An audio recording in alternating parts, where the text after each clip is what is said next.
जय हिंद दोस्तों। 16 जनवरी 2025 के करंट अफेयर्स का पहला और इम्पॉर्टेंट क्वेश्चन है, पूर्वी भारत की पहली खगोलीय वेधशाला या एस्ट्रोनॉमिकल ऑब्जर्वेटरी किस राज्य में स्थापित की गई है? आंसर हो जाएगा इसका पश्चिम बंगाल में। तो पश्चिम बंगाल में पूर्वी भारत की पहली खगोलीय वेधशाला स्थापित की गई है। अब सवाल आता है कि ये एस्ट्रोनॉमिकल ऑब्जर्वेटरी क्या होती है?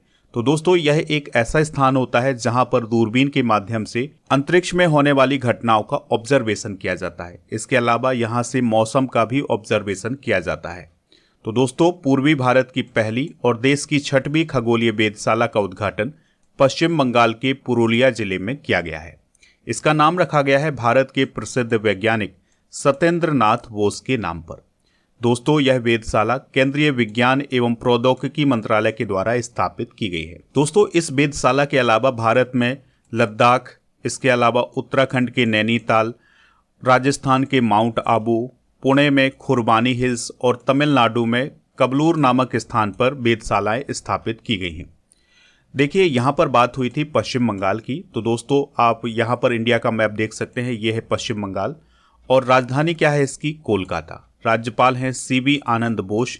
ममता बनर्जी यहाँ की चीफ मिनिस्टर हैं। विधानसभा की 294 सीटें हैं, राज्यसभा की 16 और लोकसभा की यहाँ पर 42 सीटें हैं।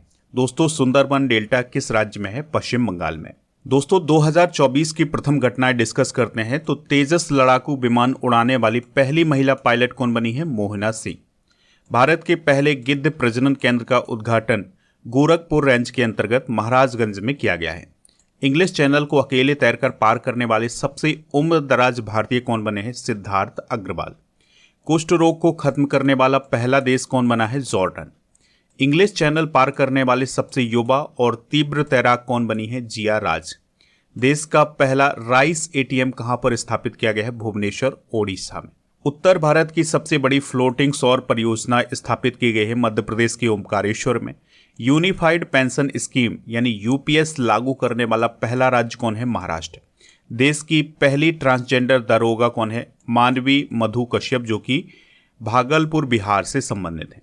भारत का सबसे लंबा समुद्री पुल कौन है? अटल सेतु, जो कि महाराष्ट्र में है। इसकी लंबाई है 21.8 किलोमीटर की। दोस्तों, अब आप कमेंट बॉक्स में ये बताएं कि जाति जनगणना कराने वाला भारत का पहला राज्य कौन है?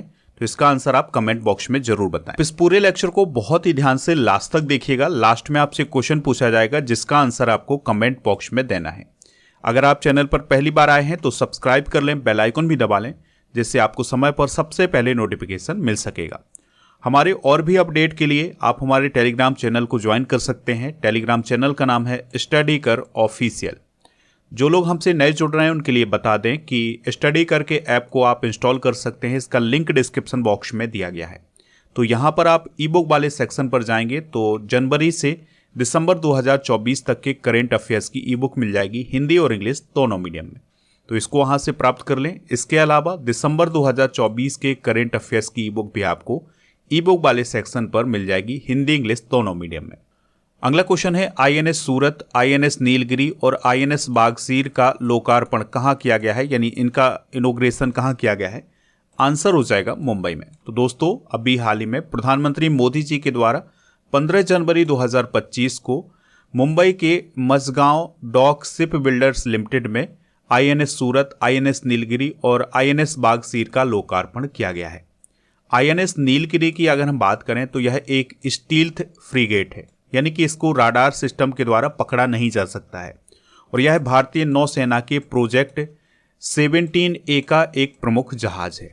आईएनएस सूरत की बात करें तो इसे प्रोजेक्ट 15B के तहत बनाया गया है और यह एक मिसाइल डिस्ट्रॉयर श्रेणी का जहाज है। आईएनएस बागसीर की बात करें तो इसे प्रोजेक्ट 75 के तहत बनाया गया है और यह एक पनडुब्बी है। ठीक है, तो ये सारे फैक्ट आप नोट कर लें। चलिए कुछ इंपॉर्टेंट करंट अफेयर्स डिस्कस करते हैं। तो भारत का रक्षा निर्यात कितना हो गया है? 21,000 करोड़ रुपए से अधिक का। भारतीय सेना ने पैगोंग झील में छत्रपति शिवाजी महाराज की प्रतिमा का अनावरण किया है। दोस्तों, ये जो पैगोंग झील है या पैगोंग सो है, ये लद्दाख में स्थित है। तो वहां पर छत्रपति शिवाजी महाराज की प्रतिमा स्थापित की गई है। सिलिनेक्स अभ्यास 2024 का आयोजन भारत और श्रीलंका की नौसेना के बीच विशाखापत्तनम में किया गया है। रूस में निर्मित INS तुसील को अभी हाल ही में इंडियन नेवी में शामिल किया गया है। पुणे में भारत और कंबोडिया के बीच पहला संयुक्त टेबल टॉप अभ्यास सिनबैक्स आयोजित किया गया है। ठीक है, तो ये सारे करंट अफेयर्स आप नोट कर लें। नेक्स्ट क्वेश्चन है, स्पेन के द्वारा भारत के किस शहर में वाणिज्य दूतावास स्थापित किया जाएगा? आंसर हो जाएगा बेंगलुरु। तो दोस्तों, स्पेन के नागरिकों को सहायता प्रदान करने के लिए वाणिज्य दूतावास बेंगलुरु में स्थापित किया जाएगा। तो इसकी घोषणा अभी हाल ही में की गई है। इसके अलावा दोस्तों, भारत और स्पेन ये दोनों मिलकर के 2026 को संस्कृति, पर्यटन और कृत्रिम बुद्धिमत्ता में प्रगति का जश्न मनाने के लिए डुअल ईयर के रूप में मनाएंगे। यानी कि 2026 को भारत और स्पेन डुअल ईयर के रूप में मनाएंगे। अभी हाल ही में डॉक्टर एस जयशंकर ने स्पेन की यात्रा की थी, तो इसी यात्रा के दौरान ये घोषणाएं की गई हैं। बात करते हैं स्पेन की, तो यह यूरोप महाद्वीप का एक देश है और यह नाटो का मेंबर है। इसके अलावा यूरोपीय यूनियन का भी मेंबर है। यहाँ पर एक संवैधानिक राजतंत्र है और जो राजा होता है वो राज्य का प्रमुख होता है। प्रधानमंत्री सरकार का मुखिया होता है। दोस्तों, इसकी राजधानी मैड्रिड है। यूरो करेंसी है। यहाँ के राजा हैं फेलिप सिक्स्थ और प्रधानमंत्री हैं पेड्रो सांचेज। स्पेन की लोकेशन आप वर्ल्ड मैप में देख सकते हैं। यहाँ पर स्पेन है और यहाँ पर है इंडिया। दोस्तों, स्पेन के बारे में आपको याद रखना है कि जो स्पेन देश है इसका जो राष्ट्रीय खेल है वो क्या है? Bull fighting. अगला क्वेश्चन है, केंद्रीय गृह मंत्रालय ने CISF की कितनी नई बटालियनों का गठन किया है? आंसर हो जाएगा 2 बटालियन। तो केंद्रीय गृह मंत्रालय के द्वारा CISF की 2 बटालियनों का अभी हाल ही में गठन किया गया है। तो केंद्रीय गृह मंत्रालय ने CISF को मजबूत करने के लिए 2 नई बटालियनों का गठन किया है। दोस्तों, ये जो 2 नई बटालियन स्थापित की गई हैं CISF की, इसमें से एक महिला बटालियन है। तो अब CISF की जो बटालियन की संख्या है वो 15 हो गई है। पहले 13 थी, अब कितनी हो गई है? 15 हो गई हैं। और दोस्तों, ये जो नई बटालियन स्थापित की जाएंगी इसमें कितने कर्मी होंगे, कितने सैनिक होंगे? तो इसमें 1025 सैनिक होंगे। दोस्तों, बात करते हैं CISF की, तो इसे सेंट्रल इंडस्ट्रियल सिक्योरिटी फोर्स बोलते हैं। इसका गठन हुआ था 10 मार्च 1969 को।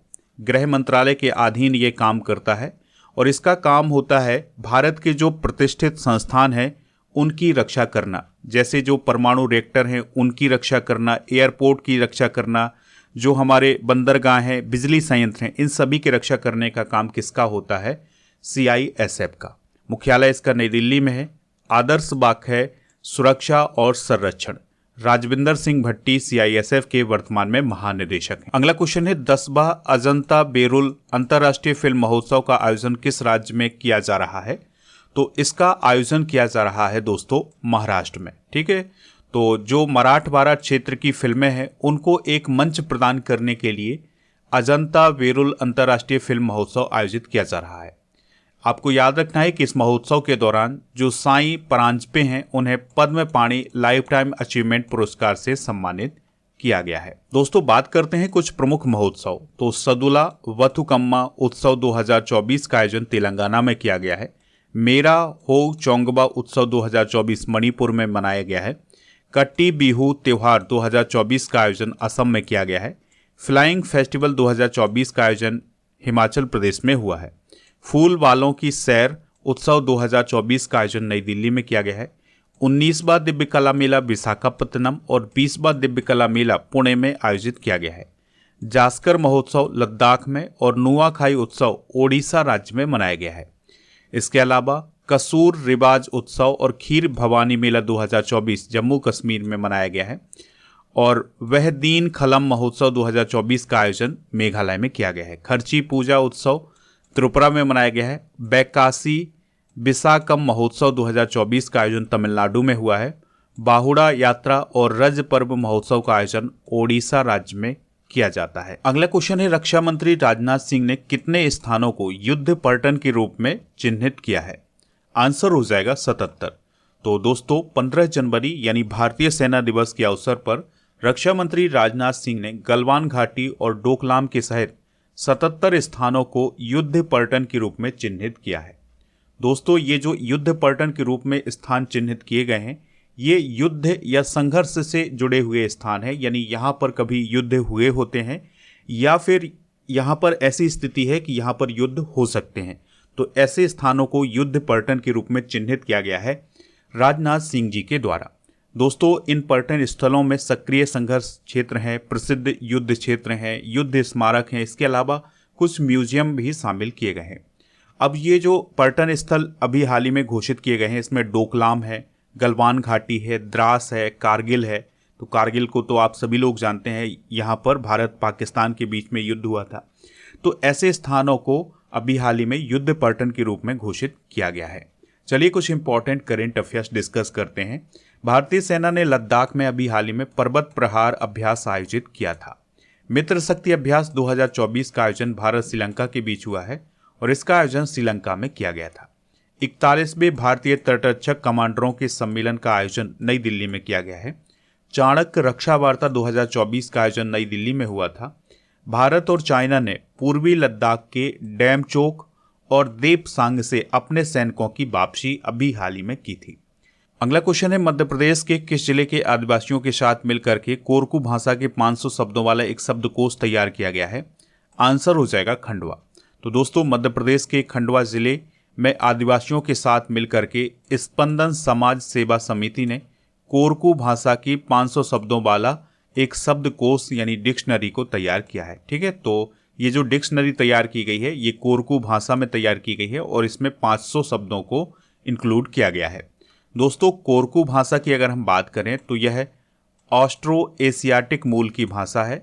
यह झारखंड की मुंडारी भाषा के लगभग समान है। People's linguistic survey of India ने कोरकू को भारत की विलुप्त होने वाली 196 भाषाओं में शामिल किया है, यानी कि ये विलुप्त होने वाली भाषा है। तो इसकी डिक्शनरी को अभी हाल ही में लॉन्च किया गया है। इस भाषा का विस्तार मध्य प्रदेश और महाराष्ट्र के कुछ क्षेत्रों में पाया जाता है। इसकी जो लिपि है वो देवनागरी अथवा रोमन है।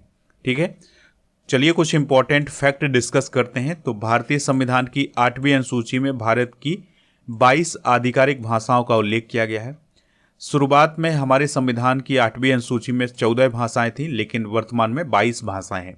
1967 में सिंधी को भाषाओं की सूची में जोड़ा गया था। 1992 में कोंकणी, मणिपुरी और नेपाली को जोड़ा गया था। 2004 में बोडो, डोगरी, मैथिली, संथाली को जोड़ा गया था।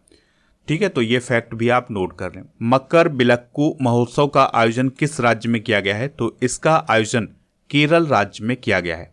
कौन सा महोत्सव है दोस्तों? मकर बिलक्कू। ठीक है, तो यह महोत्सव केरल राज्य के सबरीमाला मंदिर में आयोजित किया गया है।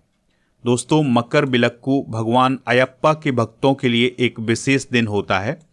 इस पर्व में भाग लेने वाले जो भक्त होते हैं वो 41 दिनों तक कठोर व्रत का पालन करते हैं। और ये जो मकर बिलक्कू पर्व है यह मकर संक्रांति के अवसर पर मनाया जाता है केरल के सबरीमाला मंदिर में। दोस्तों, सबरीमाला मंदिर की अगर हम बात करें तो यह केरल राज्य में स्थित है और यह एक प्राचीन और पवित्र हिंदू मंदिर है। यह मंदिर भगवान अयप्पा को समर्पित है, जिन्हें हरिहर पुत्र यानी भगवान विष्णु और भगवान शिव के पुत्र के रूप में माना जाता है। अगला क्वेश्चन है, किस राज्य सरकार ने आपातकाल के दौरान जेल गए लोगों को मासिक पेंशन देने की घोषणा की है? आंसर हो जाएगा ओडिशा। तो दोस्तों, ओडिशा की गवर्नमेंट के द्वारा 1975 से 1977 के बीच जो भारत में आपातकाल लगा था, तो इस दौरान जो ओडिशा के लोग जेल गए थे उनको 20,000 रुपये मासिक पेंशन देने की मंजूरी दी है। इससे पहले मध्य प्रदेश, राजस्थान और छत्तीसगढ़ में इसकी शुरुआत की गई थी। आपको याद रखना है कि 25 जून 1975 से 21 मार्च 1977 तक यानी 21 महीने तक भारत में आपातकाल लगा रहा है। जब भारत में आपातकाल की घोषणा की गई थी तब उस समय राष्ट्रपति कौन थे? फखरुद्दीन अली अहमद और प्रधानमंत्री थी इंदिरा गांधी। दोस्तों, भारत में 3 तरह के आपातकाल लगाए जा सकते हैं। तो पहला है राष्ट्रीय आपातकाल, जिसका वर्णन अनुच्छेद 352 में किया गया है। दूसरा है राज्यों में संवैधानिक तंत्र की विफलता या राष्ट्रपति शासन, इसका वर्णन अनुच्छेद 356 में किया गया है। फिर तीसरा आपातकाल है वित्तीय आपातकाल, तो इसका वर्णन अनुच्छेद 360 में किया गया है। तो भारत में वित्तीय आपातकाल का एक भी बार प्रयोग नहीं किया गया है अब तक। ठीक है, तो इस फैक्ट को आप नोट कर लें। भारत में 25 जून को संविधान हत्या दिवस मनाने की भी घोषणा अभी हाल ही में की गई है। अगला क्वेश्चन है, भारत की किस कंपनी ने भार्गवस्त्र हथियार प्रणाली विकसित की है? आंसर हो जाएगा EEL। तो स्वदेशी रूप से विकसित माइक्रो मिसाइल सिस्टम भार्गवस्त्र का सफलतापूर्वक अभी हाल ही में परीक्षण किया गया है। दोस्तों, यह जो मिसाइल प्रणाली है यह झुंड ड्रोन हमले के खतरे का मुकाबला करने के लिए विकसित की गई है। यानी कि कभी झुंड में अगर ड्रोन का हमला किया जाता है तो उससे निपटने के लिए ये भार्गवस्त्र बनाया गया है। अभी इसको भारतीय सेना में शामिल नहीं किया गया है क्योंकि इसके अभी बहुत सारे परीक्षण होने हैं। जब ये परीक्षण हो जाएंगे उसके बाद इसको भारतीय सेना में शामिल किया जाएगा। इसको बनाया किसने है? तो नागपुर में स्थित सोलर ग्रुप की सहायक कंपनी इकोनॉमिक एक्सप्लोसिव्स लिमिटेड यानी EEL के द्वारा इसे विकसित किया गया है। तो दोस्तों, ये थे आज के करंट अफेयर्स के क्वेश्चन। चलिए अब हम कल के करंट अफेयर्स को एक बार रिवाइज करते हैं। भारतीय सेना दिवस प्रत्येक वर्ष कब मनाया जाता है? 15 जनवरी को। दिसंबर 2024 के लिए ICC player of the month किस भारतीय को चुना गया है? जसप्रीत बुमराह को। नवाब सलाम किस देश के प्रधानमंत्री बने हैं? लेबनान। केंद्र सरकार द्वारा लॉन्च किए गए नेशनल हल्दी बोर्ड का मुख्यालय कहाँ स्थापित किया गया है? निजामाबाद, तेलंगाना में। जोरान मिलोनोविच किस देश के राष्ट्रपति बने हैं? क्रोएशिया। आयुष्मान भारत प्रधानमंत्री जन आरोग्य योजना लागू करने वाला भारत का 34वां राज्य कौन बना है? ओडिशा। भारत को मौसम के प्रति तैयार और जलवायु के प्रति स्मार्ट राष्ट्र बनाने के लिए किस मिशन की शुरुआत की गई है? मिशन मौसम की। भारत ऊर्जा सप्ताह 2025 का आयोजन कब से कब तक किया जाएगा? 11 से 14 फरवरी तक। पश्चिम बंगाल फिल्म पत्रकार संघ द्वारा सत्यजीत रे लाइफ टाइम अचीवमेंट अवार्ड से किसे सम्मानित किया गया है? अपर्णा सेन को। हाल ही में भारत ने किस मिसाइल का सफल परीक्षण किया है? नाग MK2 मिसाइल का। दोस्तों, आज के जनरल नॉलेज के पिटारे में हम सिंधु घाटी सभ्यता के प्रमुख स्थल, नदियां और उनके खोजकर्ता डिस्कस करेंगे। जैसे मोहनजोदड़ो सिंधु नदी के किनारे है और इसकी खोज या इसके उत्खनन करता है RD बनर्जी। हड़प्पा रावी नदी के किनारे है, इसके उत्खनन करता है दयाराम साहनी। कालीबंगन घग्गर और हकरा नदी के किनारे है, इसके उत्खनन करता है अमलानंद घोष। लोथल भोगवा नदी के किनारे हैं, उत्खनन करता है SR राव। चन्हूदारो सिंधु नदी के किनारे है, NG मजूमदार इसके उत्खनन करता है। धौलावीरा लूनी नदी के किनारे है, JP जोशी इसके उत्खनन करता है। अमरी सिंधु नदी के किनारे है, NG मजूमदार इसके उत्खनन करता है। वनावली सरस्वती नदी के किनारे हैं, RS विष्ट इसके उत्खनन करता है। और दोस्तों, इसके अलावा आपको याद रखना है कि जो सुरकोटदा है इसके उत्खननकर्ता कौन है? JP जोशी। दोस्तों, अब हम दिसंबर 2024 के करंट अफेयर्स को रिवाइज करेंगे।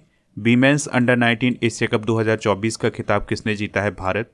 PM मोदी को ऑर्डर ऑफ मुबारक अल कबीर सम्मान किस देश ने प्रदान किया है? कुवैत। GST काउंसिल की 55वीं बैठक कहाँ आयोजित की गई है? Jaisalmer. UN internal justice council के अध्यक्ष कौन बने हैं? मदन B लोकुर। अंबेडकर स्कॉलरशिप योजना की शुरुआत कहाँ की गई है? दिल्ली। हला मोदी कार्यक्रम किस देश में हुआ है? कुवैत। भारत वन स्थिति रिपोर्ट 2023 के अनुसार भारत का वन और वृक्ष आवरण कितना है? 8,27,357 वर्ग किलोमीटर। पहला वर्ल्ड मेडिटेशन डे कब मनाया गया है? 21 दिसंबर को। योगी योगीन भारत संग्रहालय के लिए भारत और किस देश के बीच समझौता हुआ है? फ्रांस। एक देश एक चुनाव के लिए बनाई गई संयुक्त समिति के अध्यक्ष कौन बने हैं? PP चौधरी। कल के करंट अफेयर्स में आपसे पूछा गया था कि स्पेसएक्स मिशन किसने लॉन्च किया है? तो यह इसरो ने लॉन्च किया है। तो लगभग सभी लोगों ने इसका आंसर इसरो बताया हुआ है। दोस्तों, आप स्टडी करके ऐप को इंस्टॉल कर लें, इसका लिंक डिस्क्रिप्शन बॉक्स में दिया गया है। तो ऐप पर आपको बहुत सारे बैच मिल जाएंगे, जैसे मैथ और रीजनिंग का फाउंडेशन बैच, जो कि SSC, व्यापम बैंक, जितने भी एग्ज़ाम होते हैं उन सभी के लिए आपको बहुत ही महत्वपूर्ण होगा। इसके अलावा इंग्लिश फाउंडेशन बैच है, banking foundation batch, reasoning foundation batch, math foundation batch है, GK GS का foundation batch, SSC foundation batch, railway foundation batch है। इसके अलावा आपको जो मध्य प्रदेश के अभी एग्ज़ाम होने वाले हैं उन सभी के लिए कोर्स आपको वहाँ पर मिल जाएंगे। इसके अलावा दोस्तों, आपको टेस्ट पास वाले ऑप्शन पर टेस्ट पास मिल जाएगा। यहाँ पर आपको 4000 से अधिक टेस्ट मिलेंगे 1 वर्ष की वैलिडिटी के साथ। अब आपके लिए आज का क्वेश्चन है, भारतीय संविधान की 8वीं अनुसूची में कितनी भाषाएं शामिल की गई हैं? तो जो भी इसका राइट आंसर हो कमेंट बॉक्स में ज़रूर बताएं। दोस्तों, टेस्ट सीरीज वाले ऑप्शन पर जाकर के आप डेली करंट अफेयर्स का टेस्ट दे सकते हैं। इसके अलावा मॉक टेस्ट भी आपको यहाँ पर मिल जाएगा। ई बुक वाले सेक्शन पर करंट अफेयर्स और GK की ई बुक मिल जाएगी। आप हमारे इंस्टाग्राम पेज को फॉलो कर सकते हैं। इसके अलावा व्हाट्सएप चैनल को भी फॉलो कर लें। इन सभी का लिंक डिस्क्रिप्शन बॉक्स में दिया गया।